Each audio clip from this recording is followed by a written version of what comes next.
Hello, and welcome once again to Know Before You Go, a program of the Dominican Central Province of St. Albert the Great that allows us to take a look ahead at the upcoming weekend's readings.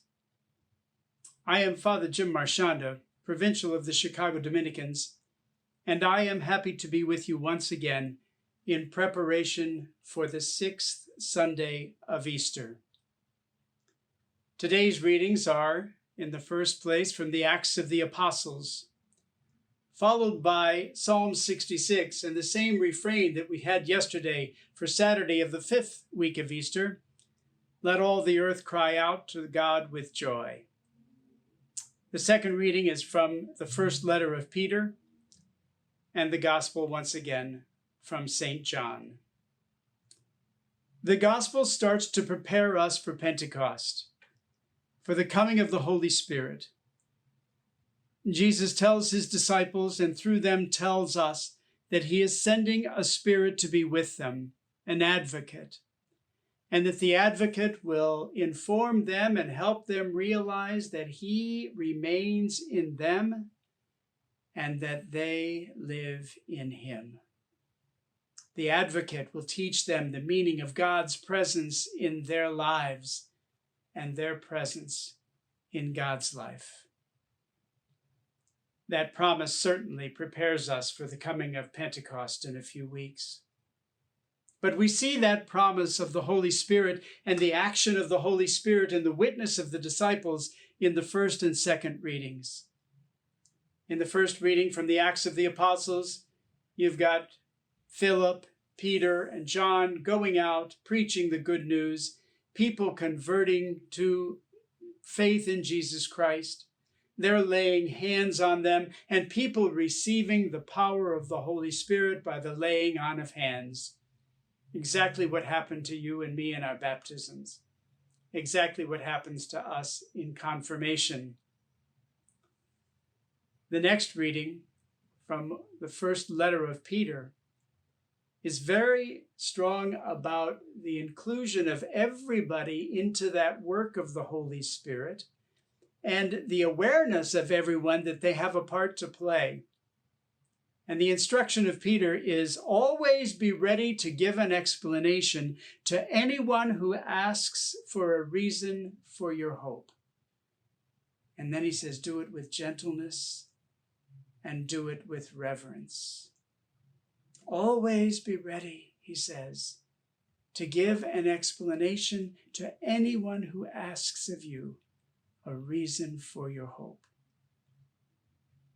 This week, as I was thinking about this and enjoying all of the things that come to us through the internet, I received a beautiful, beautiful poem titled Praise Song for the Pandemic.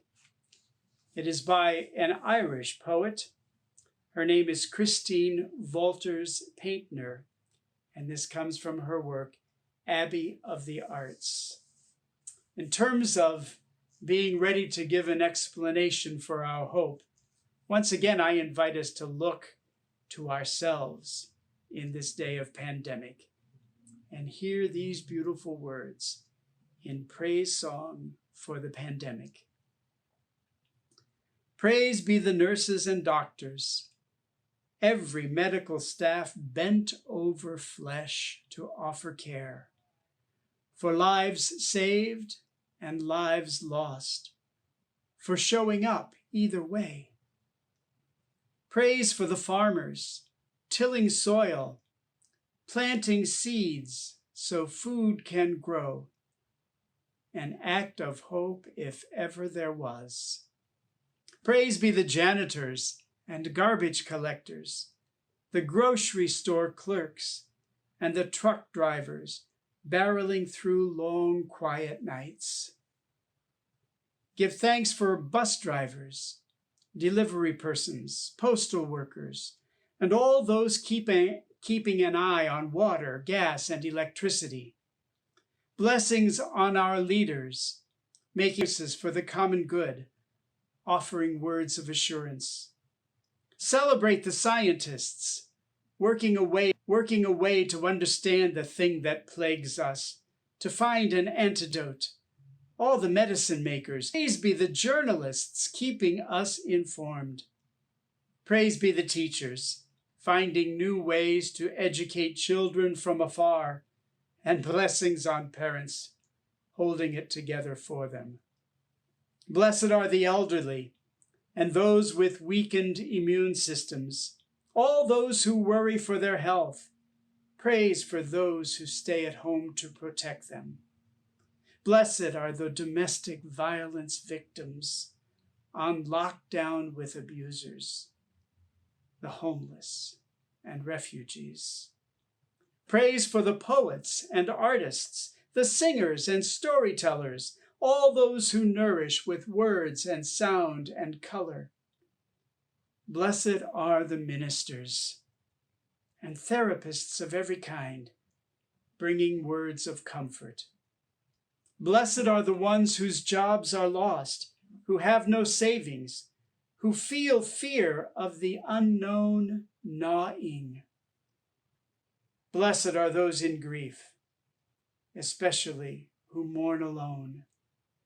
Blessed are those who have passed into the great night. Praise for police and firefighters, paramedics, and all who work to keep us safe. Praise for all the workers and caregivers of every kind. Praise for the sound of notifications, messages from friends reaching across the distance.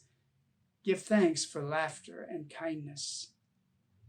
Praise be our four-footed companions, with no forethought or anxiety, responding only in love. Praise for the seas and rivers, forests and stones who teach us to endure. Give thanks for your ancestors, for the wars and plagues they endured and survived. Their resilience is in your bones, your blood. Blessed is the water that flows over our hands and the soap that helps keep them clean, each time a baptism. Praise every moment of stillness and silence so new voices can be heard. Praise the chance at slowness. Praise be the birds who continue to sing the sky awake each day. Praise for the primrose poking yellow petals from dark earth. Blessed is the air clearing overhead, so one day we can breathe deeply again.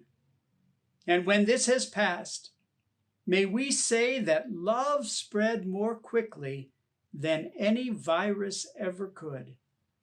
May we say this was not just an ending, but also a place to begin. Once again, by Christine Wolters Paintner of Ireland. St. Peter says, always be ready to give an explanation to anyone who asks for a reason for your hope.